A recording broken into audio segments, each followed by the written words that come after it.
Bom dia, boa tarde. Sejam todas e todos bem-vindos a este novo seminário Estratégias para Prevenir, Detectar e Tratar a Sepse Neonatal diante da resistência antimicrobiana. É um prazer contar com sua presença, mais de 1.600 pessoas conectadas da região das Américas, mas também de outras regiões. Isso é muito gratificante e mostra quão relevante é o tema que hoje nos convoca.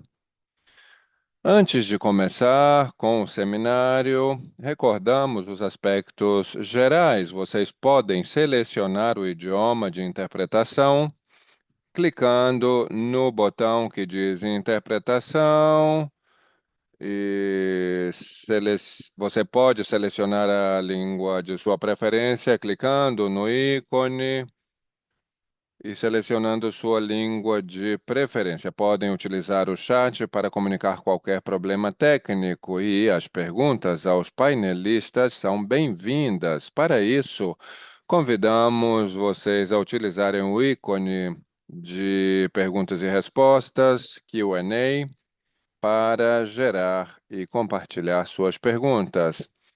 Este seminário é coordenado de forma conjunta entre dois departamentos da OPAS. Para isso, gostaria de apresentar Mônica Chio, consultora do Programa Especial de Resistências Antimicrobianos da OPS. Ela ajudará na moderação. Bem-vinda, Mônica, a este seminário. Com isto, já começaremos formalmente o nosso seminário. Para isso, gostaria de convidar a doutora Suzane Serruja, chefe da Unidade de Curso de Vida, Saúde da Mulher e Saúde Infantil da OPAS-OMS, que fará as palavras de boas-vindas. Obrigado, Pablo. Bem-vindos todas e todos, em nome da Organização Pan-Americana da Saúde. Este seminário, como disse Paulo, digamos, mostra a sua importância. Temos aqui 1.600 pessoas para discutir um tema que atrai especialistas de duas áreas fundamentais. A primeira, que é a resistência antimicrobiana, um tema tão importante em nossos dias.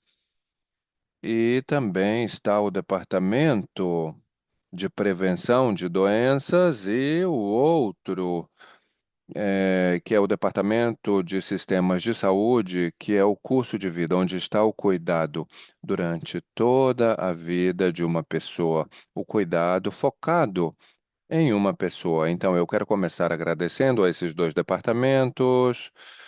E dentro do departamento que está sob comando da Pilar e da Mônica, este é o terceiro webinário desta série que discute o tema da sepse e infecções. O primeiro foi sobre todas as estratégias, entre elas, eh, se fez ênfase na lavagem das mãos. É um seminário tradicional feito todos os anos. Depois, um seminário de sepse materna, outro das causas principais da mortalidade materna na região, e hoje estamos tratando deste tema que traz especialistas de saúde perinatal e especialistas relacionados com a resistência antimicrobiana. O objetivo deste seminário é nós atualizarmos, discutirmos o conhecimento que vai do campo da epidemiologia, dos fatores de risco, que nós pensemos como melhorar a vigilância, como promover o controle das infecções, a administração segura de medicamentos, algo tão importante dentro deste tema, e o uso racional de antimicrobianos. É um momento para discutir estratégias que são concretas, porque a sepse neonatal está em uma intersecção de duas das mais urgentes prioridades da saúde pública regional: a sobrevivência dos recém-nascidos e a resistência ante dos antimicrobianos. Bem, o nosso objetivo é conseguir reduzir a mortalidade neonatal até 2030 em todos os países e, logicamente, a sepse neonatal em quase todos os países. A terceira causa mais importante. As infecções que têm esse papel tão importante na proporção de mortes neonatais são evitáveis. Então, com intervenções concretas, não deveriam ocorrer. A partir dessa lógica, com esse controle adequado, e práticas seguras de preparação e administração, nós evitaríamos duas grandes vulnerabilidades. Os recém-nascidos que mais ficam nos hospitais, eles são os recém-nascidos prematuros com problemas de saúde. E esses recém-nascidos são os que mais estão expostos às infecções intra-hospitalares e aos patógenos que são multiresistentes nas unidades de cuidados intensivos neonatais. A partir da Organização Pan-Americana da Saúde, nós oferecemos a cooperação técnica em saúde materna, perinatal, neonatal e a redução da resistência antimicrobiana. E há um conjunto de ferramentas, recursos que podem ser utilizados. Eu gostaria de fazer ênfase em um que temos, que parece-me muito especial, que é o aplicativo dirigido às equipes de saúde de toda a região, especialistas, não especialistas, enfermeiras, médicos e famílias. Chama-se SBB. Vocês vão ver aí o QR Code. Quero chamar a atenção ao sistema informático perinatal. E dentro desse sistema, vocês têm a possibilidade de conhecer os indicadores da morbimortalidade neonatal, logicamente da sepse também, e em tempo real melhorar o conhecimento, ter os dados, transformar as evidências e melhorar o cuidado. A OPAS, como vocês sabem, e os dois departamentos têm um conjunto importante de quadros, recomendações normativas, e a partir da área de saúde neonatal, nós temos isso bem estruturado e há todo um trabalho relacionado com a sepse. Mas eu não quero deixar de dizer, tirem aí. Peguem seus celulares e façam download. Entre nesse aplicativo e faça download. Eu acredito que todos nós devemos pensar que a sepse está emoldurada nesse foco de curso de vida, que a infecção do recém-nascido em suas primeiras horas e dias de vida não pode ser pensada de maneira isolada, está sempre dentro de um contexto de cuidados que vem pré-concepcional, durante o pré-natal e pós-parto, e durante toda a vida desse recém-nascido. Por isso é tão importante essa perspectiva central da pessoa, que permite que o controle de infecções que vimos na reunião anterior e também no controle de infecção perinatais sejam aliados importantes para a sobrevivência dos recém-nascidos e que alcancemos o ODS 3. Espero que todos vocês aproveitem esse webinário. O webinário foi muito bem preparado. Quero agradecer a liderança da Pilar e da Mônica e, a partir de nossa equipe, a liderança de Pablo Duran, que é o assessor regional de saúde neonatal infantil. Temos uma equipe fantástica por trás de toda essa organização, que é a Brenda, ali, os tradutores, as pessoas que cuidam do streaming. Enfim, quero agradecer também a vocês. Eu quero contar que cada uma das pessoas que está aqui neste webinário, quando receberem depois o resumo, o link para o vídeo do webinário que estará em nossa TV, no YouTube. E principalmente disseminem os recursos. Muitas vezes os países nos perguntam coisas que já existem e essa informação é muito relevante. Sejam todos muito bem-vindos. Obrigado a todos os que trabalharam para o sucesso dessa reunião e agora devolvo a palavra a Pablo. Muito obrigado a todos.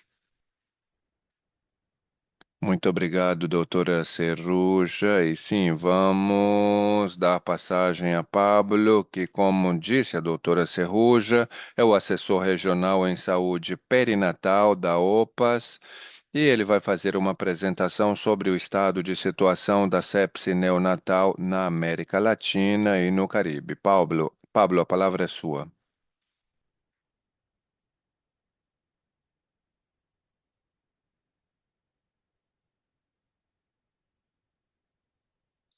Muito obrigado, Mônica. Estou esperando que a apresentação passe a modo apresentação. Bem, agora vamos falar um pouco sobre o problema e sobre a situação da sepse neonatal nas Américas. Muito obrigado, Mônica, pela introdução.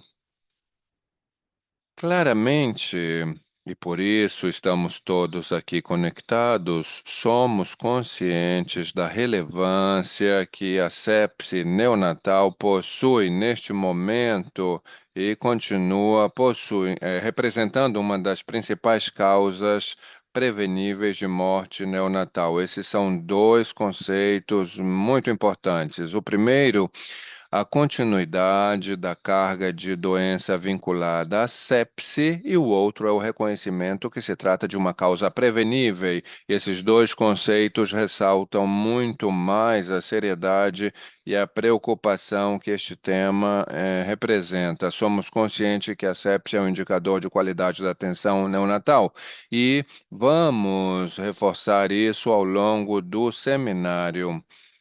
A maioria das intervenções são conhecidas. No entanto, o desafio se encontra em implementar isso de forma sistemática, porque o aumento do risco de mortalidade que representa a sepse no grupo de recém-nascidos é muito importante.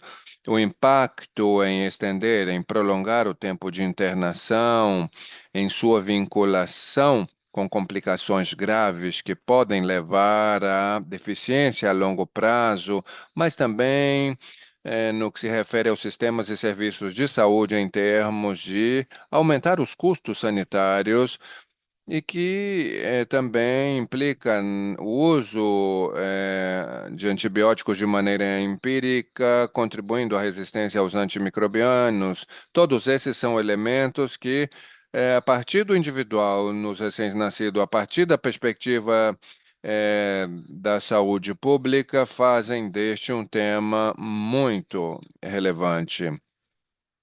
Falávamos da persistência da elevada carga de doença e mortalidade vinculada à sepse neonatal. A sepse neonatal eh, representa 25% das mortes neonatais e afeta mais de 25%, desculpa, e afeta mais de 500 mil neonatos. Nas Américas concorrem outras causas, mas de todas maneiras, uma de cada 10 mortes neonatais na região das Américas foi devido, no ano 2024, à sepse.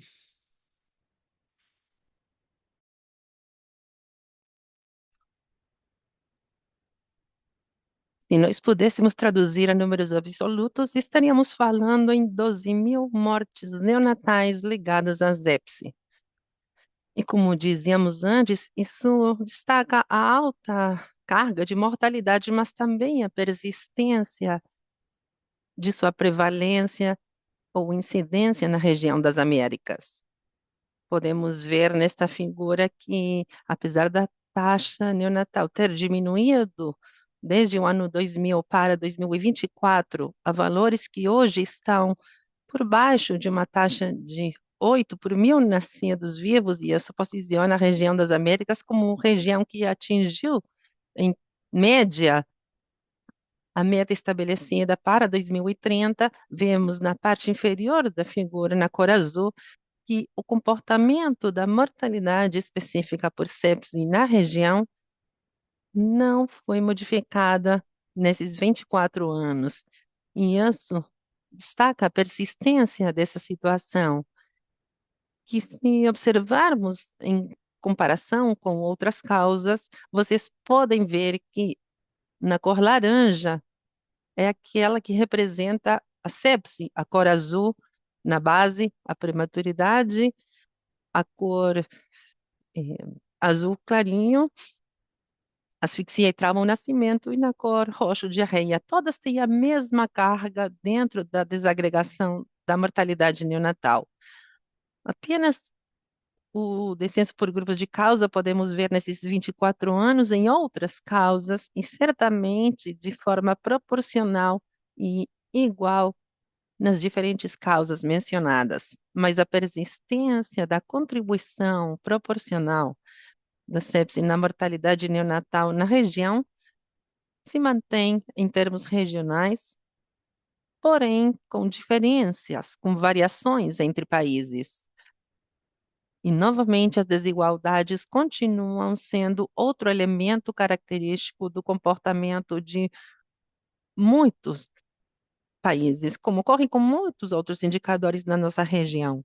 Vemos que a contribuição percentual da sepse em mortalidade neonatal nos países da região é muito variável, geralmente mostram diminuições comparando o ano 2000 na cor azul claro, comparado com 2024, a não ser em alguns países, devido à baixa ocorrência de natalidade, mas há uma ampla variabilidade na mortalidade por sepse. E o mesmo ocorre quando adicionamos outras doenças. E isso marca a necessidade de focar de maneira local tanto a análise da situação quanto a resposta. Aqueles que estamos conectados aqui, somos cientes de que o risco para infecções associadas ao atendimento da saúde em recém-nascidos tem características próprias ligadas às características dos recém-nascidos. Sabemos que a prematuridade, o baixo peso ao nascer, a restrição do crescimento intrauterino representa riscos ligados para o aparecimento da sepse, dado a sua maturidade imunológica, a exposição a dispositivos invasivos e a alteração da microbiota, que representa uma exposição hospitalar e uma permanência em unidade de cuidados intensivos dos recém-nascidos ou em âmbitos hospitalares. Mas também sabemos que não estão isentos à provisão de cuidados desde os sistemas de saúde de limitações ou desafios que enfrentam os sistemas de saúde da região, a sobrecarga assistencial, a dotação insuficiente ou inadequada de pessoal, ou não totalmente especializada, que muitos serviços de saúde enfrentam, a baixa adesão a medidas de prevenção e controle de infecções, o déficit de infraestrutura, de insumos ou vigilância atenta para a redução ou modificação do panorama já mencionado. A vigilância epidemiológica e microbiológica sabemos que é essencial, tanto da perspectiva individual quanto da provisão de serviços. Sabemos que, através de uma vigilância adequada, é possível monitorar a incidência de sepse, identificar micro-organismos causais e direcionar as ações e seus perfis de resistência e orientar as ações de forma específica, mas também detectar surtos de forma precoce. Frequentemente, os serviços enfrentam situações de surtos que precisam de resposta e poderiam ser preveníveis com vigilância adequada. A vigilância na região das Américas mostra um subregistro de casos de desfechos, existem definições e critérios muitas vezes não padronizados, o acesso a laboratórios e culturas nem sempre ficam disponíveis 24 horas nos 7 dias da semana, os cadastros são incompletos, quer dizer que o fortalecimento da vigilância junto com a provisão de cuidados é essencial. E somos cientes que a melhor estratégia para diminuir a resistência é, especialmente, prevenir as infecções, utilizar os antibióticos quando for necessário e de forma adequada. Sabemos também que na provisão dos cuidados existem muitos pontos que são necessários refletir, considerar e fortalecer para dar uma resposta adequada e esperamos poder abordá-lo a partir da experiência dos colegas que nos acompanham.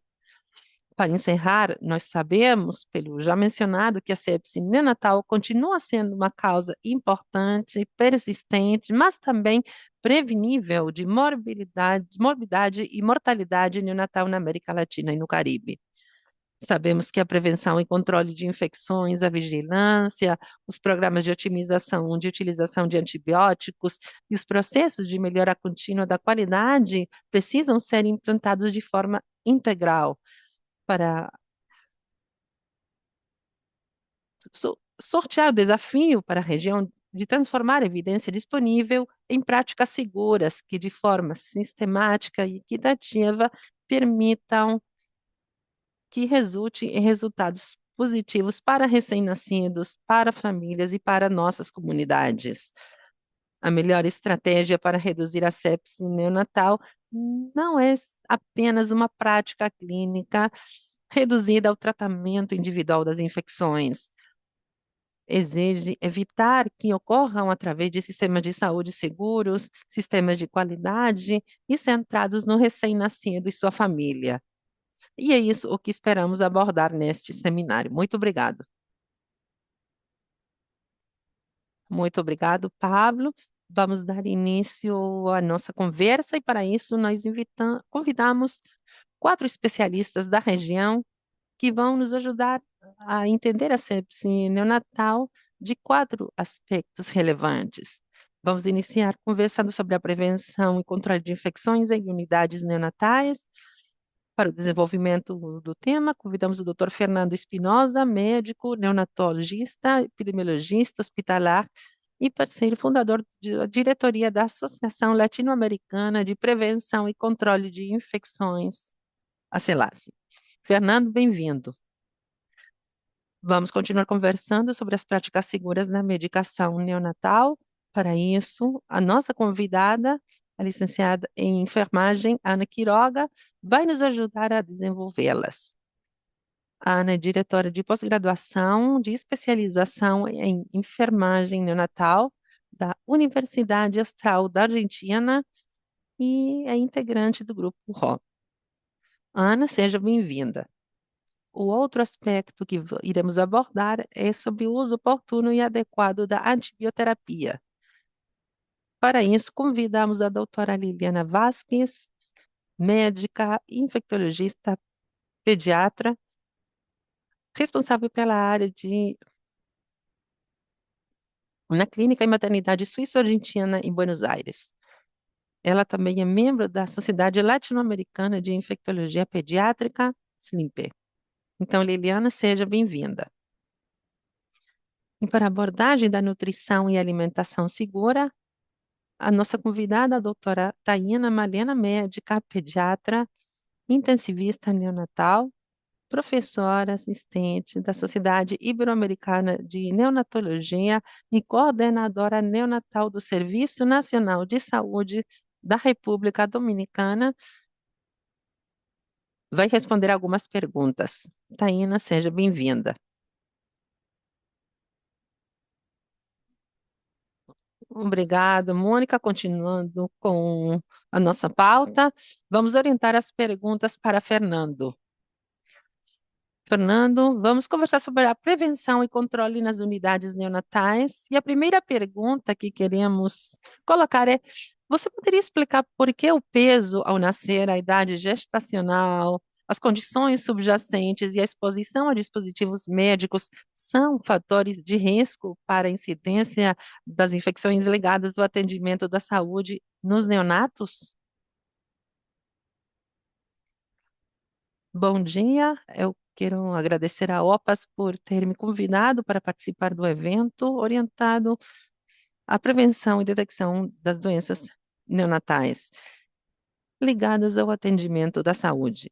Obrigado também, Pablo, pela pergunta, mas antes de nada, eu quero mencionar que uma unidade de cuidado intensivo neonatal conta com alta taxa de infecções no centro de saúde em comparação com outras áreas do hospital. Outro aspecto importante é que os avanços tecnológicos da neonatologia nas últimas décadas foram acompanhados de outros problemas, dentre eles o aumento das IAs. Então, poderíamos dizer que existem três aspectos para abordar os fatores de risco, especialmente dos recém-nascidos que estão entrando numa UCIM, e que a maior parte são os prematuros. E esses fatores são, em primeiro lugar, o sistema imunológico, depois a necessidade da instalação de elementos invasivos e a celeridade da patologia de base. Mas algo que é importante é que as principais barreiras de defesa dos neonatos, que são a pele e o intestino, são ineficazes, porque eles são críticos ao não terem um contato materno imediato, não recebem bactérias da mãe para que sua pele possa ser colonizada e fazer parte das suas defesas. E da mesma forma, não receberá as primeiras, os primeiros pingos de calostro, portanto, o intestino não estará colonizado por bactérias da mãe. Mas se essas bactérias se rompem, vai alterar a primeira linha de defesa física, provocando a infecção bacteriana e a colonização por patógenos nosocomiais. Vamos colocar um exemplo. Vamos supor que um recém-nascido, ele não pode ter um apego. Devemos agir imediatamente e de forma agressiva. Quer dizer, talvez no primeiro dia já dar uma reanimação avançada, certamente vai exigir intubação e ventilação mecânica. Depois terão que instalar um catéter venoso central, talvez precise de uma linha arterial, uma via periférica. Será multifuncionado para retirar amostras de sangue. Portanto, em poucas horas, esse recém-nascido estará completamente invadido. E sabemos que uma única bactéria, em questão de horas, se torna milhões. E devemos considerar que nos hospitais temos micro-organismos virulentos e multiresistentes. Portanto, o neonato crítico reúne muitos fatores de risco que obrigam o neonatólogo a quebrar as barreiras físicas através de instalação de dispositivos, e tudo isso faz com que aumentemos o risco das infecções. Portanto, a higiene das mãos, rigorosamente feito, a retirada precoce de dispositivos e o uso racional de antimicrobianos serão as nossas intervenções mais controláveis. Excelente, Fernando. Muito preciso. Vamos passar à seguinte pergunta. Considerando os fatores de risco previamente mencionados, de que maneira o atendimento e adesão aos 5 momentos da higiene das mãos em maternidades e unidades de neonatologia podem mudar o curso de um surto nessas unidades?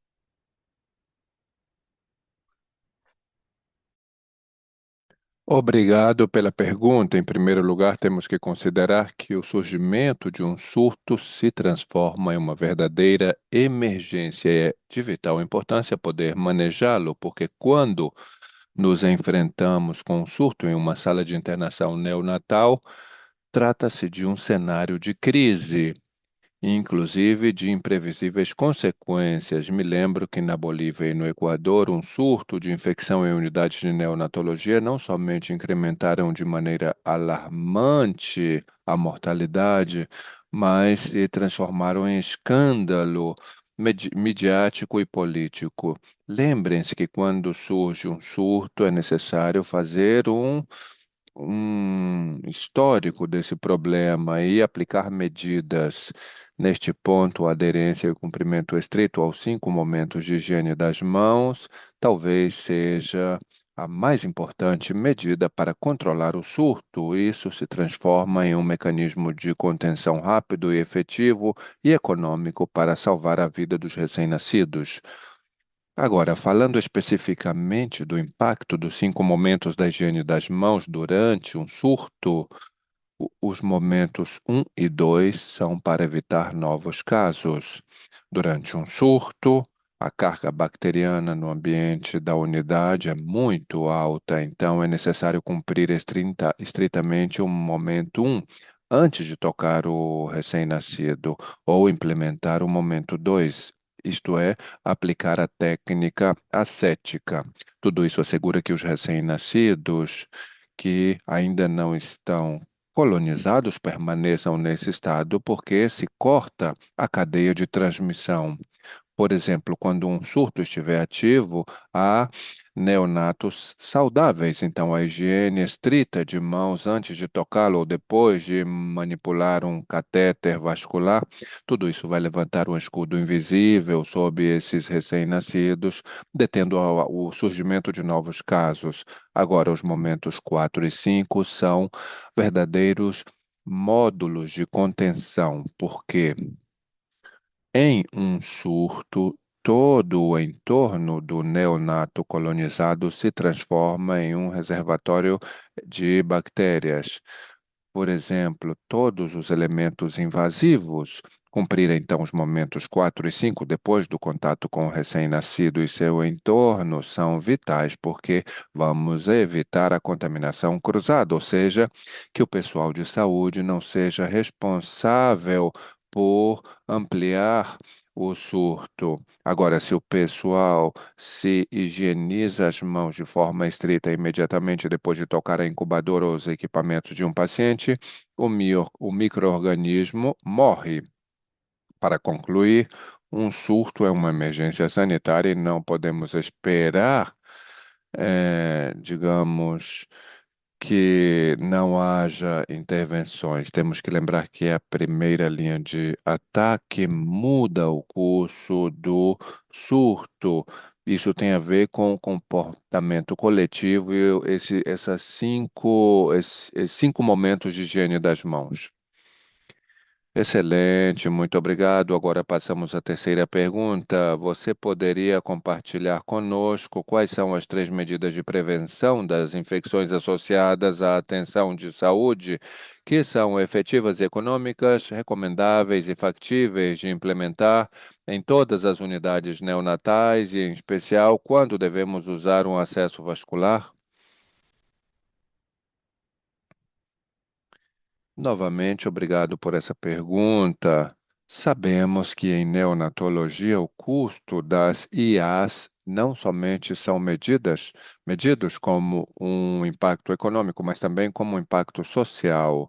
Então, nós estamos obrigados a ser eficientes, agora priorizando 3 medidas que devem ser custo-efetivas e de alto impacto para qualquer centro.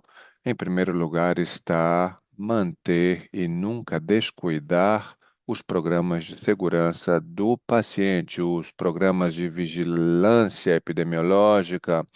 Isso se consegue com capacitação permanente. É também importante contar com PROAs. Então, o empoderamento da equipe de saúde é fundamental. Por exemplo, para traçar algum tipo de objetivo, como diminuir taxas de infecções, compartilhando, em primeiro lugar, a higiene estrita das mãos e esses 5 momentos com líquido, com álcool gel ou soluções antissépticas. É bom lembrar que a higiene de mãos continua sendo a medida número um, a mais barata e custo-efetiva. No entanto, é a mais difícil de cumprir. Em terceiro lugar, estimo que a implementação de estratégias com banners para muitos procedimentos. Por exemplo, quando temos um catéter venoso central instalado, uma primeira fase é vigilar através de uma lista de verificação a inserção do catéter. Por exemplo, a inserção de um catéter central por via periférica umbilical Depois é necessário verificar a preparação adequada do material, que deve ser sempre estéril. Os operadores com guarda-pó, etc.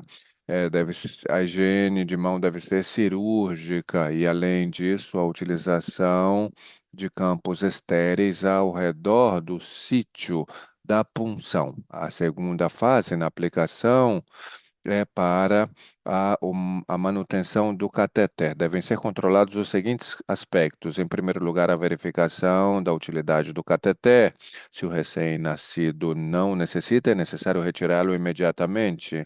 Não servem argumentos de como ele já não tem veias ou está muito, digamos, frágil. Nada disso se justifica. Depois está indicada a permanência do cateter. Antes de manipulá-lo, é obrigatório higienizar a mão. E a antisepsia da pele também é importante. E algo muito importante é a desinfecção com álcool de todos os aparelhos. Como conclusão, as três medidas mais adequadas para a prevenção da azia são a higiene de mãos, o empoderamento da equipe de saúde, que atende a recém-nascidos críticos, e a aplicação de estratégias multimodo que demonstraram que podem diminuir as taxas de infecção quando são aplicadas corretamente.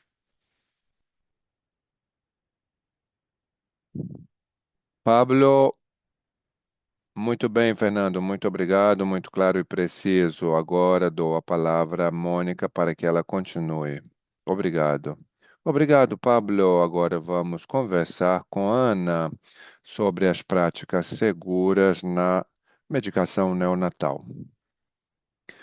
Ana, os neonatos constituem uma das populações mais vulneráveis perante os erros de medicação e alimentação. Quais são os três erros mais frequentes em neonatologia e que medidas concretas podem ser implementadas para preveni-los? Por favor, inclua em sua resposta boas práticas relacionadas com a preparação ascética dos fármacos, a verificação independente das doses, dupla checagem, a correta identificação do paciente e a administração segura dos tratamentos.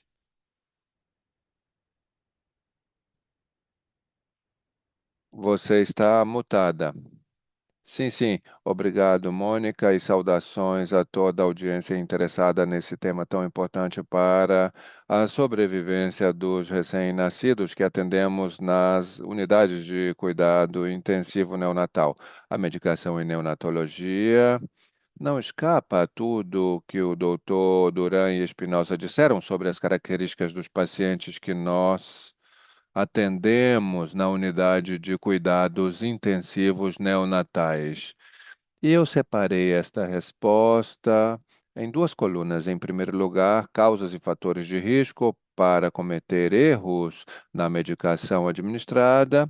E, em primeiro lugar, cálculos complexos.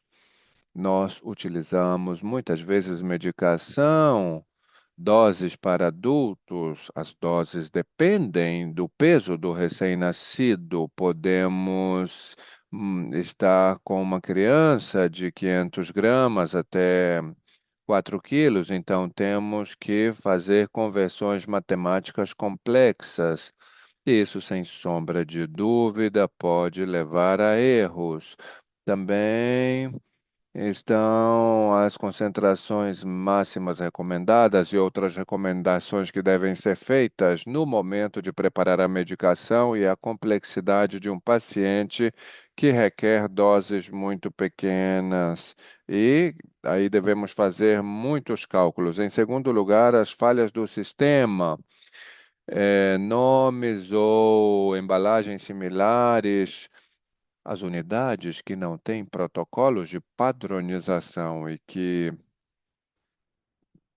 distintas indicações têm distintas formas de diluição, ou seja, quando os protocolos não estão padronizados, também se falou em relação à infecção, a questão da sobrecarga de trabalho que o pessoal eh, tiver, tudo isso faz com que as pessoas não estejam tão cientes no momento de preparar uma medicação, e quando há uma sobrecarga de trabalho, isso pode induzir ao erro. Também a vulnerabilidade fisiológica, sobretudo dos prematuros.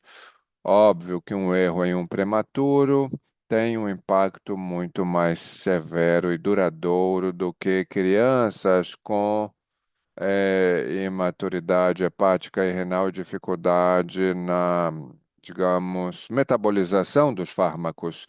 Agora, como causas de erros de medicação, podemos ter erros na dosagem, portanto, temos que checar duplamente, independentemente de serem fármacos de alto risco, e também ter concentrações padronizadas únicas por unidade. Também erros de preparação e via. Se falou muito de técnica cética, alguns serviços que têm eh, zonas limpas, mas se não se conta com isso, essa zona deve estar isolada, limpa, que a bancada onde se prepara a medicação esteja limpa, se for possível colocar um campo estéril melhor, e também que não haja conectores que não sejam não intercambiáveis para vias interais e para-interais. Há erros nesse sentido, às vezes se equivocam a via de administração, então é necessário marcá-los, ressaltá-los, tê-los bem sinalizados. Qual é a via interal e para-interal para não cometer erros na via de administração? Finalmente, os erros de identificação. Por exemplo, eu dei ao paciente uma medicação que é para outro paciente, por isso todos os pacientes devem ter uma muito boa prática nesse sentido, é que os pacientes estejam identificados com uma pulseira de identificação, onde antes de aplicar a medicação possamos checar que se trata do paciente correto, medicação correta e dose correta, e também com o registro que temos da indicação. Também confirmar verbalmente antes de administrar, e como disse antes, a lista dos 5 corretos na medicação. Creio que essas seriam as causas e fatores de risco. Por que é tão complexa a administração? Bem, a enfermagem é uma das tarefas que mais realiza diariamente a preparação e administração de medicação. E quais são os erros mais frequentes na administração de medicação? Muito obrigado, Ana. Muito completa, muito clara a sua resposta. Vamos à segunda pergunta. A partir de uma perspectiva de segurança do paciente, que estratégias ou recomendações você considera prioritárias para minimizar esses erros na prática clínica diária? Muito bem. As estratégias prioritárias, eu coloquei para ressaltar aí no slide em cima que a segurança da medicação neonatal depende menos da vigilância individual e mais de sistemas que tornem difícil o erro. Todos sabemos que os erros são erros do sistema. Quando há muitos erros em medicação, então não podemos depender somente das pessoas. O sistema deve ter uma cultura de segurança do paciente e que sejam limitadas ao máximo as possibilidades de erro através de um sistema que seja seguro. Como disse antes, é necessário ter cultura de segurança e notificação dos erros. Eu sempre digo que notificar o erro e saber o que se faz com essa notificação, porque se só se notifica, mas eu que recebo a notificação, não reviso o processo, não sei o que ocorreu com o paciente. Os erros podem ser de distintas complexidades, distintas magnitudes, mas são todos erros. E o que que eu faço então com essa notificação? Como eu posso revisar o processo? Como eu posso encarar isso sem uma ação que seja punitiva da pessoa que se equivocou, mas sim para ver como podemos melhorar. Recordamos sempre que se o erro é um erro grave, a primeira vítima é o paciente, é uma segunda vítima que é a pessoa que comete o erro, que fica muitas vezes com muito sentimento de culpa em relação ao que passou com o paciente. Essa é a cultura de segurança e notificar os erros.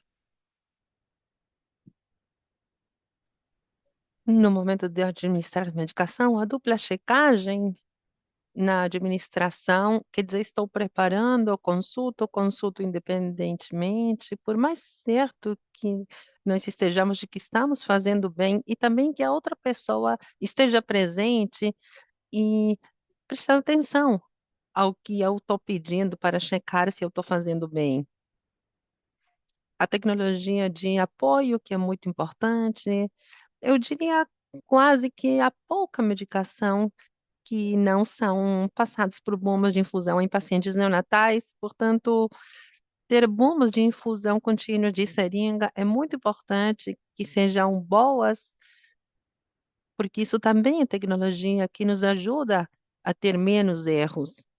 Também falamos do ambiente protegido no momento da preparação. Há muitas coisas na literatura que mostram na enfermagem, que colocam uma banda vermelha dizendo que eu estou preparando medicação para que ninguém interrompa ou peça alguma coisa no momento da preparação da medicação.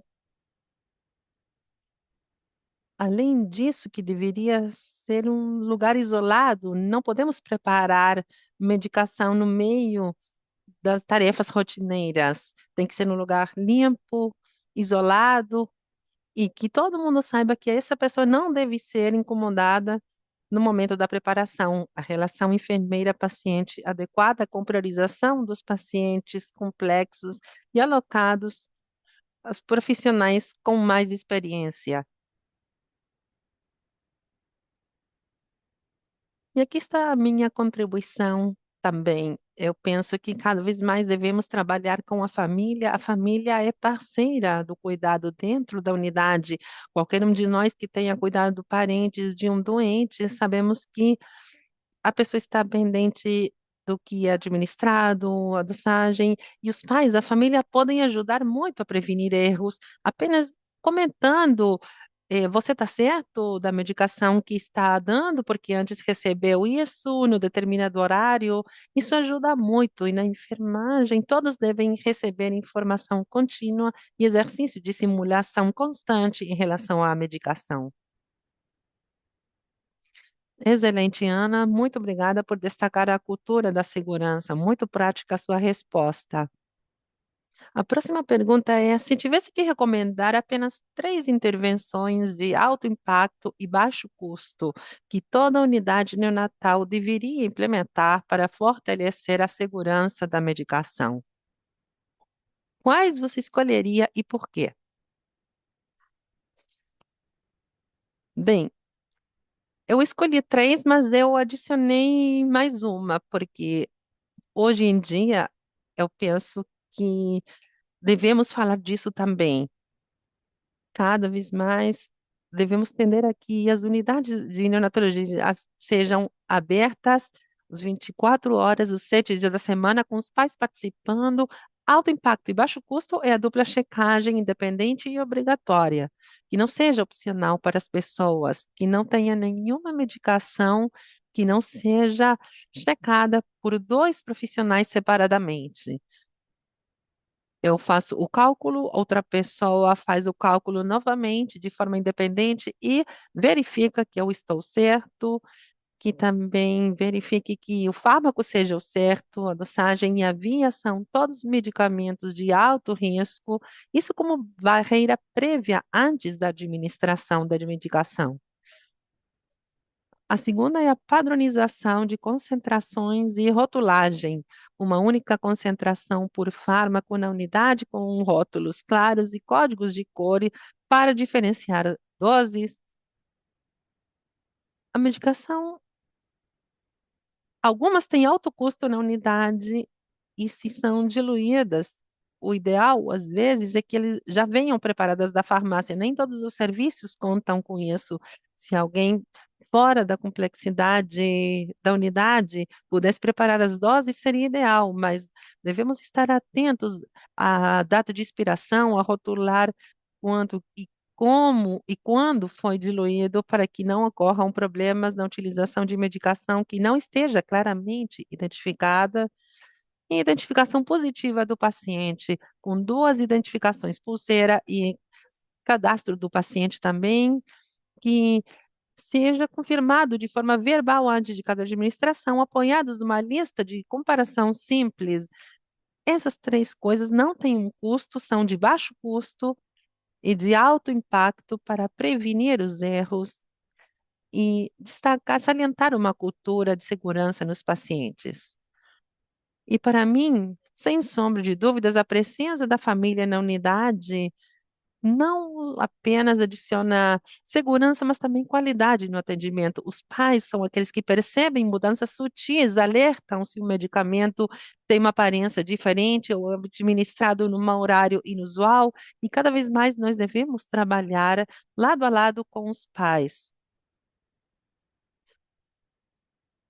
Essa também é uma medida adicional de segurança, além de todos os outros benefícios que contribuem com o bom desenvolvimento, a não interrupção do relacionamento, salientar as condutas de apego, a produção do cérebro desse recém-nascido, mas no caso específico da medicação, acho que os pais podem ajudar muito para a segurança. E eles seriam um terceiro item de checagem. Excelente, Ana. Obrigada por trazer essas estratégias de alto impacto e baixo custo. Passo então a palavra para Pablo para continuar a conversa com os especialistas. Muito obrigado, Mônica. Vamos passar agora às perguntas orientadas à Liliana. Vamos nos focar no uso oportuno e adequado da antibioterapia. E a primeira pergunta é: perante a detecção de uma infecção, presumivelmente ligada à atenção de saúde numa unidade neonatal, quais são os desafios mais importantes que enfrenta a equipe de saúde para atingir um diagnóstico oportuno e manejo efetivo? Boa tarde a todos. Muito obrigada pelo convite. No meu nome e de SLIP, a Sociedade Interamericana de Infectologia Pediátrica, e também obrigada a todos aqueles que estão conectados e interessados neste tema. De forma prática, eu dividi em três áreas para dar resposta a essa pergunta. A primeira é que a resposta deve ser rápida e efetiva. Rápida, eu vou me deter aqui na importância que tem a infusão de um antimicrobiano de forma precoce e priorizada com o resto das indicações que o paciente, muitas vezes grave, pudesse ter. Há estudos que falam da sobrevida e do impacto que tem a rápida infusão do antibiótico efetivo. Cada hora de atraso na administração de um antibiótico efetivo reduz em torno de 8% a sobrevida nas primeiras horas. E a infusão rápida de antibiótico foi comparado também em sobrevida em infusões rápidas de líquidos, de hidrocoloides e de drogas inotrópicas. E aqui tinha uma relação direta com uma melhor sobrevida era a infusão rápida de antibióticos. E essa é uma mensagem muito importante, não só para os médicos, mas também para o resto da equipe de saúde, que nessa lista enorme de indicações que esses pacientes costumam ter, priorizem em primeiro lugar passar um antibiótico nesse paciente. E para que seja efetivo, devemos conhecer qual é a realidade microbiológica em nossa unidade. Quais são os germes mais frequentes que podem infectar os nossos pacientes e qual é a sensibilidade antibiótica que vai marcar para nós um tratamento antibiótico adequado. Finalmente, contar com diretrizes de utilização racional de antibióticos dentro da nossa unidade que nos indiquem o antibiótico certo, a dose terapêutica para esses pacientes que tenha a menor toxicidade possível e a revisão desses tratamentos antibióticos no que dá tempo de reavaliação, o que faz com que se só passam antibiótico àqueles pacientes que precisam, reduzindo o risco e as consequências da utilização prolongada. Vocês sabem que cada dia de antibiótico aumenta o risco de enterocolite necrotizante, de sepse tardia e de morte. Quer dizer que quando o antibiótico não faz bem, pode produzir danos muito graves. Obrigada, Liliana. Claras as mensagens. E vamos passar para a seguinte pergunta. No contexto da resistência aos antimicrobianos, aos quais nos referimos, como se vêm afetadas as atividades terapêuticas nos recém-nascidos na América Latina e no Caribe? Há diferentes realidades. Vocês podem passar mais duas imagens que vão condizer com o que eu vou dizer. Há diferentes realidades na América Latina e no Caribe, mas nós vimos uma emergência de germes muito resistentes, não só dos BLE, que eram aqueles antigamente conhecidos, mas novas cepas produtores de carbapenimases, aumento de estafilococos, meticilina resistente, e muitas delas são consequência do uso prolongado de antibióticos. Há diferentes estudos que falam sobre o uso inadequado ou prolongado de antibióticos, e um deles marca que os pacientes prematuros, quase na metade dos casos, tinham tratamentos antibióticos que eram evitáveis ou por um tempo maior com o que é preciso. Então, não somente vai escolher esse antibiótico flora resistente, impactando no microbioma, nesses pacientes que não apenas vão selecionar germes multiresistentes, mas que também há outras consequências através da vida que pudessem se apresentar nesses pacientes. Hoje, há associações com alergias, com maior risco de diabetes, obesidade, em pacientes em idade mais avançada. Essas cepas multiresistentes têm maior mortalidade à sepse em relação às cepas que são sensíveis. E isso também marca um dado importante, como tinha contado o doutor Duran, a sepse por neonatal e a sepse tardia não só aumenta a mortalidade, a hospitalização e os custos, mas também os pacientes que tiveram sepse têm um pior desenvolvimento neurológico em comparação com aqueles que não tiveram.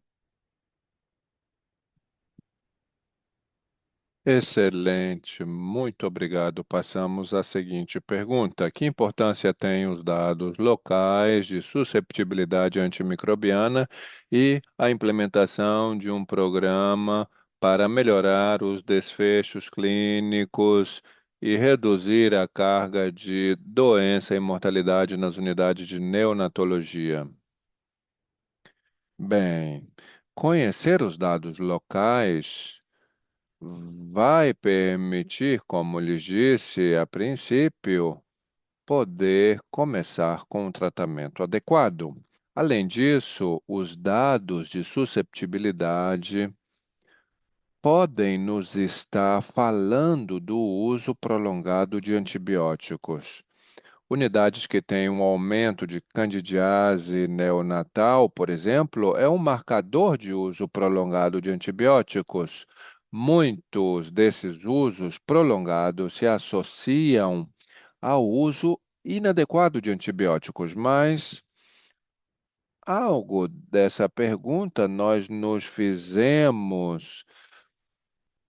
No ano passado, fizemos uma enquete a qual 57 instituições responderam de 15 países. Um dos pontos que apareceu, que mostra que devemos seguir trabalhando nesse tema, é que quase a metade dos centros desconhecia quais eram as taxas de infecção que possuíam. Somente a metade dos centros tinham algum programa de uso racional de antibióticos, a- apesar de quase 70% dos centros terem, digamos, o trabalho de pediatras, e quando algum programa utilizava é, a calculadora de sepse, que é muito útil em países que têm baixa prevalência de sepse precoce. É útil somente para sepse precoce. Outro dado que nos chamou muito a atenção foi a baixa implementação de políticas para a prevenção da sepse por estreptococo beta hemolítico do grupo B e menos de 50% dos centros tinham implementada. Essa é uma das poucas sepse, neste caso sepse precoce, que poderiam ser prevenidas, mas a baixa implementação dos programas de uso racional de antibióticos tem que nos chamar, convocar a seguir trabalhando, a continuar trabalhando para melhorar as cifras de sepse e das vias e de resistência bacteriana gerada pelo uso prolongado de antibióticos. Excelente, Liliana, muito obrigado pelos comentários tão claros, tão precisos e valorizados pela audiência, com certeza. Obrigado e dou passagem à Mônica para que ela continue com o nosso seminário. Obrigado, Pablo. Vamos conversar agora com Taína sobre a nutrição e alimentação segura. Taína, quando um recém-nascido não pode receber amamentação materna direta e requer leite humano doado, quais são os alimentos cruciais para garantir uma alimentação segura através do banco de leite humano?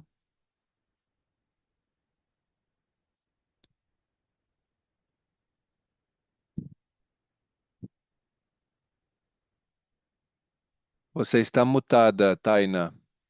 Bom dia a todos, muito obrigado, muito obrigada à equipe organizadora da OPAS. Bem, eu dizia ao Paulo que era realmente emocionante, quando se faz essas atividades.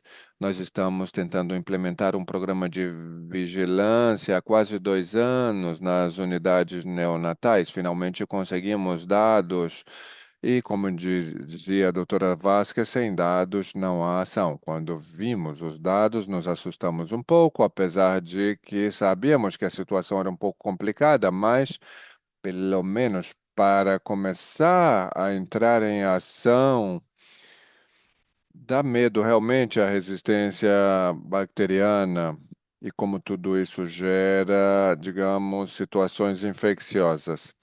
Mas respondendo à pergunta, Mônica, o uso seguro de leite humana doada deve começar com ações que vão desde a doação até a administração. Cada passo vai ser importante para proteger os recém-nascidos. Quando revisávamos as recomendações de diferentes organizações internacionais, protocolos, víamos que as três medidas mais importantes a triagem estrita dos doadores, é a primeira. Esse primeiro contato com o paciente é muito importante. A entrevista, fazer uma avaliação clínica detalhada, garantir sorologias negativas nesta paciente, sobretudo para HIV, hepatite B, sífilis, e a questão da educação desta doadora sobre as técnicas higiênicas de extração, armazenamento e transporte. A segunda questão importante é o processamento seguro e o controle da qualidade desse leite doado. O ideal é que esse leite seja processado em bancos de leite que tenham todos os padrões recomendados, sobretudo a questão da pasteurização. Garantir uma pasteurização 62,5 graus centígrados durante 30 minutos, fazer cultura microbiológica antes e ou depois do processo de pasteurização e, evidentemente, eh, também é importante garantir a conservação mediante uma boa cadeia de frio e armazenamento adequado. Basicamente, com essas duas medidas, buscamos alcançar um impacto prevenindo doenças de transmissão e a eliminação de micro-organismos patológicos. Outro dado importante e intervenção crucial seria uma rastreabilidade completa e administração segura. Neste sentido, é muito importante a identificação do lote do doador até chegar ao receptor, contar com sistemas de registro de armazenamento, transporte, descongelamento, a dupla verificação. É sempre importante verificar a quem vamos administrar um fármaco, neste caso, de que doador vem e que receptor vai receber o leite. Tudo isso deve estar dirigido ou guiado por auditorias periódicas, porque é importante um monitoramento do cumprimento do processo. Isso vai diminuir erros na administração e vai facilitar a vigilância dos efeitos adversos para assegurar a qualidade durante todo o processo, de doação do leite.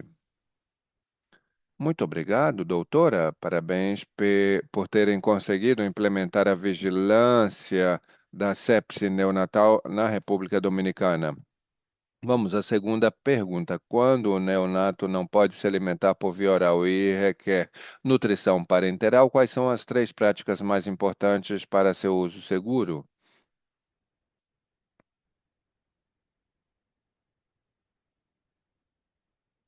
Bem, espero que todas as crianças nas unidades possam ter a alimentação integral, mas muitos dos nossos neonatos, sobretudo os prematuros, vão requerer parenteral durante o longo tempo, sobretudo os prematuros extremos. Então, é importante cumprir protocolos e medidas padronizadas para garantir o uso seguro da nutrição parenteral.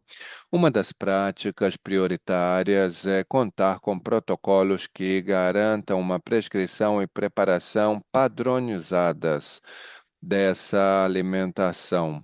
O ideal é que sejam preparadas em unidades centrais de mistura, onde se cumpram protocolos de lavagem estrita de mãos, sobretudo em relação às vestimentas, máscaras, guarda-pós estéreis. Com isso, basicamente, o que buscamos é prevenir erros da medicação e contaminação, mas também contar com protocolos sobre a nutrição que o bebê vai receber de acordo com a idade gestacional, peso e levando em consideração os padrões recomendados tanto para o cálculo dos aminoácidos, lipídios e tudo o que representa essa preparação. A segunda questão, garantir uma administração segura por acessos vasculares adequados. O ideal é que as crianças recebam linhas centrais, dependendo da osmolaridade da nutrição que vá receber. Nos prematuros, o recomendável é sempre retirar cateter umbilical oportunamente. E nessas crianças, mais do que uma via central, é mais recomendada a inserção periférica de cateteres centrais, sempre cumprindo com o controle de infecção. Recordemos que os acessos vasculares são as vias mais frequentes da aquisição de germes na torrente sanguínea. Então, é necessário cumprir os passos para prevenir as infecções associadas a esses dispositivos. A terceira questão, monitoramento clínico e bioquímico contínuo. Antes disso, é necessário esclarecer que seria muito bom que pudéssemos ter a nutrição enteral e garantir que essas crianças tenham a nutrição adequada, o ganho de peso e o estímulo precoce e avançar a nutrição enteral para que possamos, digamos, chegar à nutrição integral para garantir o crescimento, o peso adequado e possamos retirar oportunamente os dispositivos e a nutrição parenteral. Eu falava do monitoramento clínico e bioquímico contínuo. É importante seguir o que dizem as recomendações e protocolos de nutrição parenteral. Isso é importante para detectar comunicações e otimizar a terapia. Por exemplo, seguir os eletrólitos, hemograma, controle da função hepática, triglicerídeos. E tudo isso vai diminuir complicações associadas com a terapia parenteral. Excelente, muito obrigado. E para finalizar, a última pergunta deste bloco é de uma perspectiva prática e de melhoria contínua.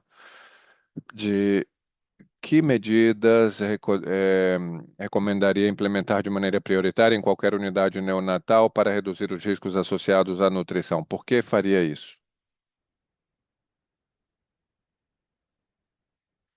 Bem, como sabemos, todo o pessoal de neonatologia e enfermagem, pessoal médico, tem que ser consciente do impacto que tem a má nutrição na unidade neonatal, mas também temos que estar conscientes do impacto que tem o uso de nutrição parenteral prolongada, sobretudo pelo que acabamos de dizer. As questões associadas a esses dispositivos que necessitamos para levar a nutrição às crianças.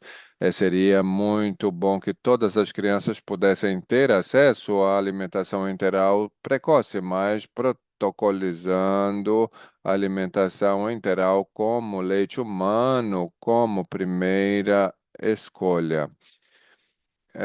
Todos conhecemos os benefícios da lactação materna. É muito importante o estímulo trófico, gera menos instância hospitalar e melhor crescimento. O leite humano, seja ele doado da própria mãe, vai estar disponível e é uma intervenção que requer somente protocolos, capacitação e organização.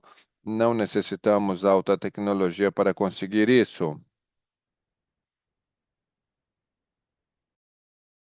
Para facilitar o acesso imediato às mães, porque definitivamente o impacto será visto. São mães que terão maior adesão a posteriormente aleitamento materno. Muitas mães vêm de lugares afastados, não podem levar o leite todos os dias. Se nós podemos captá-la dentro da unidade, fazer a extração, refrigerar o leite, teremos maior provisão do leite materno para esse bebê, melhores resultados clínicos. E por que de baixo custo? Porque precisa de equipamento básico, não precisamos de tecnologia avançada, precisamos um extrator, uma geladeira, uma área onde a mãe possa ter a privacidade, uma enfermeira que acompanhe, que ajude a essa mãe nesse processo. E a terceira ação que recomendaríamos seria monitoramento diário do suporte nutricional, e isso acompanhando os protocolos. O que nós precisamos é utilizar ferramentas simples, como o peso diário dos pacientes, balanços hídricos adequados, valorizar a tolerância. Aí a doutora Quiroga vai me apoiar, não sei se ela pode mencionar algo, mas é muitas vezes a aspiração do resíduo gástrico que já é de rotina, que não é recomendado, que isso faz com que a alimentação se retrase, porque por tudo suspendemos, procuramos motivos para suspender. São coisas que nós podemos monitorar dentro da unidade e poder levar um cadastro, um registro de tudo isso, e isso vai garantir uma diminuição do dia de nutrição para ter menos complicações metabólicas e teremos um melhor crescimento e desenvolvimento no nosso bebê, uma permanência mais curta, não sim, e menos risco de infecções associadas ao atendimento em saúde. Obrigada, doutora Malena, e deixo o Pablo para continuar. Obrigado, Mônica e os outros expositores, palestrantes, colegas.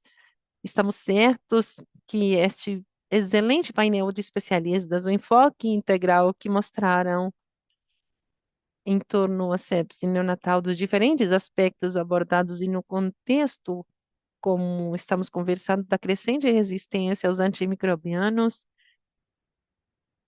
que marcou esse seminário, a audiência estará satisfeita, certamente, porque vimos e respondemos algumas das perguntas durante a apresentação no fórum de perguntas e respostas, muitas delas não vão poder ser respondidas, mas tentaremos responder depois. Então, em primeiro lugar, quero agradecer a cada um dos convidados pela excelente participação. E agora gostaria de convidar a doutora Pilar Ramon Pardo, chefe do Programa Especial de Resistência aos Antimicrobianos da OPAS. Ela já estava conosco no seminário, mas agora vou passar a palavra para, na próxima sessão, podermos fazer algumas perguntas para os especialistas a partir do que fomos recebendo no fórum e previamente no momento da inscrição. Então, Pilar, seja bem-vinda. Muito obrigada, Pablo. Eu gostei muito de ouvir os expositores, os palestrantes. Era música para meus ouvidos falar dos programas otimizados de uso de antimicrobianos, controle de infecções, higiene das mãos, segurança do paciente. Eu fico muito agradecida e muito, muito interessantes todas as palestras. Temos pouco tempo, mas não queríamos deixar de passar a oportunidade para responder algumas perguntas recebidas previamente por parte da audiência e que são muito importantes. Agradeço, por favor, que sejam breves nas respostas. É um esforço que vale a pena. A primeira pergunta é para a Liliana.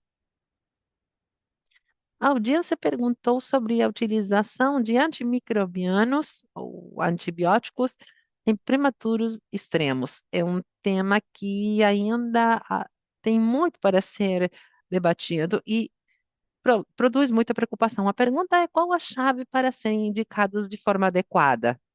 Liliana, então, obrigado pela pergunta. Nada é fácil. Primeiro, porque contamos com poucos antibióticos aprovados para neonatologia. No ano de 2020, apenas 4 tinham sido aprovados, e em 2022, apenas 6 estudos estavam sendo realizados para avaliar farmacocinética e segurança em pacientes neonatais. Quanto menor for o nosso paciente, mais incerteza nós temos sobre a farmacocinética e segurança. Outro ponto desafiador para a sepse ou a presunção de sepse num recém-nascido muito pequenininho é que é um paciente doente. Sempre há novidades a cada dia sobre seu estado geral. Todos os dias há mudanças. Tem geralmente uma patologia pulmonar crônica muito frequente nesses pacientes, que é a displasia broncopulmonar, que leva a muitas mudanças e adaptações contínuas. Cada uma dessas mudanças nos enfrenta a possibilidade de diagnósticas de uma sepse. Mas eu quero que vocês levem em considerações que os lactentes de fase aguda não contribuem ao uso racional de antibióticos nem para indicação, nem para suspensão de antibióticos, e isso muitas vezes levou ao uso prolongado desnecessário de antibióticos.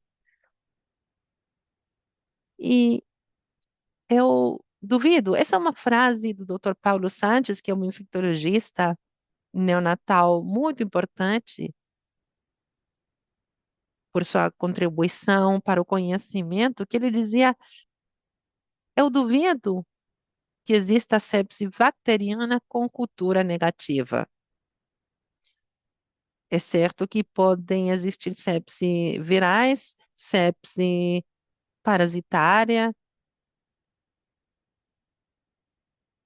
mas raramente ocorre sepse neonatal nesses pacientes que estão imunologicamente comprometidos com culturas negativas.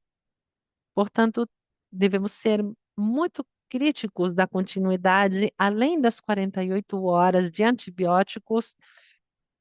O nosso paciente não estará sem a doença, nem os sintomas vão desaparecer nesses prematuros extremos.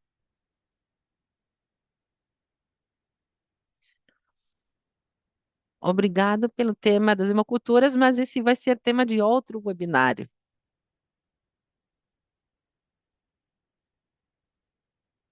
Agora a pergunta é para a Ana, também uma resposta breve, por favor. E você fez referência à função da equipe de enfermagem. A pergunta é: qual a função principal que você poderia destacar quanto ao papel da enfermagem para a prevenção de sepse neonatal? Obrigada pela pergunta. Antes de falar do papel da enfermagem, eu não sei se os outros palestrantes estarão de acordo que a prevenção das infecções é um trabalho em equipe, desde o chefe do serviço até a última pessoa que tem responsabilidade da higiene da unidade. A enfermagem, o que tem é que é aquela que mais procedimentos faz nos pacientes, e isso proporciona um lugar de muita preponderância na prevenção. Mas o papel é lavagem de mãos, manutenção de técnicas estéreis, o cuidado dos dispositivos invasivos também, manter a integridade da pele, uma pele que não está íntegra, predispõe para a infecções, e esse é o papel da enfermaria. A questão da nutrição, e acho que já foi mencionado, parte da enfermagem, a questão de hierarquizar o leite humano, e a evidência mostra que o leite humano da própria mãe é o mais indicado para os recém-nascidos devido ao fator imunológico, a limpeza dos ambientes, o uso adequado dos elementos de proteção, como isolar os pacientes e que os isolamentos sejam adequados, que aí também trabalha a área de enfermagem, a administração de antibióticos, que já falamos, na tomada de mostra de culturas, talvez uma cultura definitória para saber se um paciente tem alta ou não.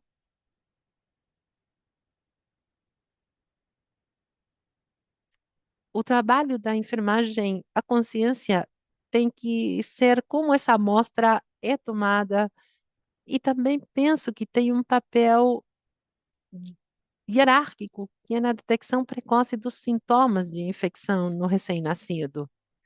Não há ninguém que perceba, a não ser que a família esteja permanentemente e transmita à enfermeira que não vê bem esse bebê, mas a enfermeira pode diferenciar os pequenos detalhes que fazem a detecção precoce de sintoma de sepse, que muitas vezes são muito sutis, que tem a ver com talvez precisa um ponto a mais de incubadora para regular, ou que a cor não é a mesma do que o dia anterior, ou que tem outra reação normal, mas não é a mesma. É um papel muito importante, então. E a educação, tanto a família e as pessoas que circulam na unidade sobre a lavagem de mãos, sem sombra de dúvidas, de enfermagem é a área que protege o recém-nascido da chegada de outras pessoas que não estejam em condições de estar ao lado. E por mais esforço que a enfermagem colocar, se a relação enfermeiro-paciente é muito inequitativa, e isso está descrito na literatura, Pablo, você mencionou na sua apresentação, é uma das coisas que levam também a uma infecção. Então, para resumir a pergunta, o papel é de muita hierarquia, mas é uma grande responsabilidade de todos. Acho que esses são os pontos nos quais eu me focaria para falar do papel da enfermagem na prevenção da infecção. Obrigado, Ana.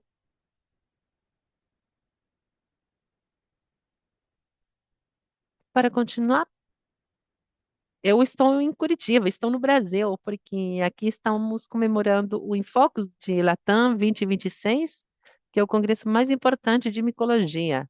Estamos na OPAS participando também do congresso e discutindo, apresentando dados sobre candidemias. E nesses dados de vigilância de candidemias, na distribuição por idades, é impressionante o número detectado nos países no sistema de vigilância nos menores de 1 ano. Muitos deles vão fazer parte desse grupo de neonatos que nós estamos conversando. Eu acho que era importante para a discussão trazer isso. E a seguinte pergunta tem a ver com as estratégias para evitar infecções nos bebês com necessidade de nutrição parenteral prolongada em meninos, crianças por intestino curto. A pergunta está orientada a Taina, a especialista em nutrição. Então, agradeço a resposta.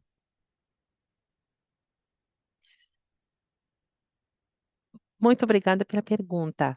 Considerando que essas crianças que têm síndrome de intestino curto terão um porto onde estarão conectados à nutrição parenteral durante muito tempo, talvez meses ou anos, e considerando também que o acesso vascular é a principal via de entrada de patógenos, as estratégias fundamentais devem estar direcionadas ao cuidado do cateter venoso central na unidade, mas também com educação contínua para a família, porque essas crianças irão para casa, alguns com acompanhamento de enfermaria e outros, as mães vão manipular esse dispositivo em casa. Portanto, atender aos bundles para o cuidado dos cateteres venosos é muito importante. E insistir com a família na lavagem rigorosa de mãos. E quando vamos manipular, desconectar o dispositivo, a limpeza com clorexidina ao 2%. É muito importante nessas crianças e da unidade, é algo com o que nós temos que trabalhar muito, não com aqueles que têm intestino curto apenas. A linha de nutrição parenteral seja exclusiva para alimentação parenteral, não administrar pela mesma via antibióticos ou alguma outra medicação, especialmente antibióticos, porque isso vai dispor a, o aumento de fungos e outros patógenos. E lembremos que é uma via central, essas crianças podem fazer endiocardite secundária. Outra questão importante seria evitar a translocação bacteriana. Essas crianças vão ter um trânsito lento. Em alguns casos, é necessário individualizar o uso de propinéticos. Isso porque podemos ajudar a empurrar o bolo alimentar e evitar o fenômeno de translocação bacteriana. Individualizar em que caso seria importante fazer isso? Acredito que é algo importante também que temos que considerar a partir da unidade neonatal é orientar a mãe com a questão dos lipídios, das soluções lipídicas, a exposição depois de 24 horas que pode estar associada ao crescimento bacteriano. Essas são as medidas mais importantes para as crianças que vão ter nutrição parenteral prolongada. Não sei se podem contribuir com algo mais, mas o mais importante aqui é levar em consideração as indicações precisas de lavagem de mão, ensinar as mães como lavar as mãos para que elas saibam fazer bem isso, independentemente do fato de usarem luvas ou não para manipular os dispositivos.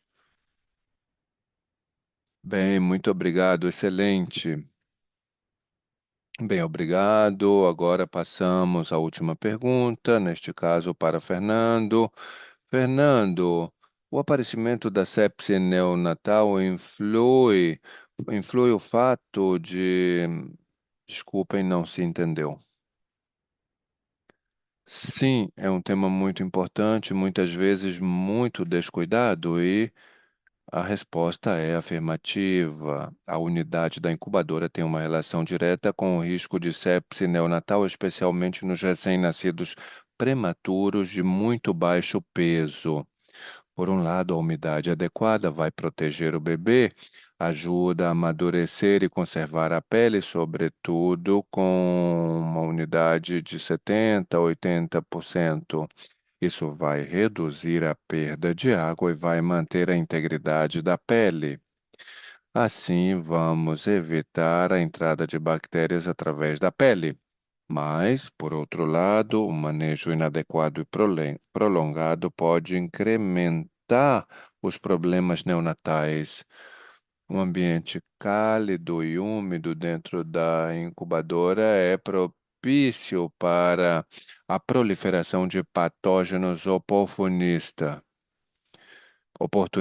Por isso é necessário ter o máximo cuidado com a água contaminada ou estancada e roupas úmidas.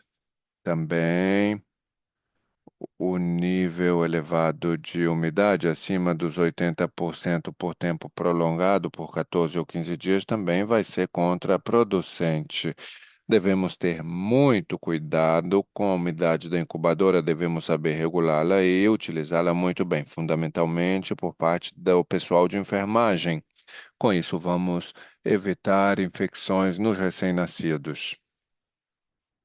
Muito bem, muito obrigado, Fernando, por sua mensagem clara, a todos os especialistas que participaram deste bloco, e gostaria de passar a palavra a Pilar para concluir o nosso seminário. Obrigado, Pablo. Este é o momento da despedida, não é mesmo? E, a partir da Organização Pan-Americana da Saúde, gostaríamos de agradecer a todos e todas por nos acompanharem neste webinário. Nosso mais sincero agradecimento aos expositores, panelistas, moderadores e a vocês, participantes que compartilharam os conhecimentos, experiências e reflexões sobre um dos desafios mais relevantes e urgentes para a saúde neonatal em nossa região. Muito obrigado também à Sociedade Latino-Americana de Infectologia Pediátrica, SLIPE, a Associação Latino-Americana de Controle de Infecções, ASLACE. Essas sociedades profissionais são importantes aliados nessa tarefa, mas também todos vocês, líderes, painelistas, líderes de controle de infecções, que trouxeram seus conhecimentos de maneira tão generosa. Ao longo do nosso webinário de hoje, escutamos uma mensagem muito clara A sepse neonatal continua sendo uma causa importante e inadmissível de doenças que são preveníveis nos recém-nascidos, e a resistência aos antimicrobianos está sendo cada vez mais complexa em termos de prevenção e tratamento. Mas escutamos e aprendemos que contamos com ferramentas efetivas, com estratégias para responder ao desafio, prevenção e controle de infecções, vigilância epidemiológica, microbiológica, e fica pendente para um seguinte webinar: diagnóstico precoce, a suspeita clínica que a Ana mencionou, e também o uso responsável de antimicrobianos, a segurança na atenção e alimentação neonatal adequada. A partir da Organização Pan-Americana da Saúde, nós afirmamos nosso compromisso em amparar os países da América Latina e o Caribe no fortalecimento dessas atividades. Pablo, através dessas iniciativas regionais de prevenção de controle de infecções, continuaremos promovendo políticas baseadas em evidência, cooperação técnica e intercâmbio de experiências para reduzir a carga de sepse neonatal e melhorar a sobrevivência e qualidade de vida dos recém-nascidos. Esta abordagem deve ser integral, multidisciplinar. Também necessitamos ações concretas em cada hospital, em cada centro de saúde, em cada estabelecimento de saúde. Cada medida de higiene das mãos, cada prática, cada nutrição terapêutica baseada em evidência e cada esforço que vocês realizam todos os dias contribuem para salvar vidas. Esperamos que os conhecimentos que foram compartilhados hoje inspirem novas ações e fortaleçam as redes de colaboração que já existem e contribuam para acelerar os esforços de nossos países para garantir que todos os recém-nascidos tenham acesso a uma atenção segura, de qualidade e livre de infecções preveníveis. Obrigado a todos os que tornaram possível esse webinar, a incrível equipe técnica que trabalhou de maneira prolongada e dura para hoje culminar com este evento, e também aos intérpretes que tornaram mais simples a comunicação. A todos vocês, muito obrigado pelo tempo, por seu compromisso com a saúde neonatal e pelo trabalho que realizam todos os dias a favor dos recém-nascidos. Uma excelente jornada e esperamos continuar trabalhando juntos nessa agenda prioritária da região. Muito obrigado, muito obrigado.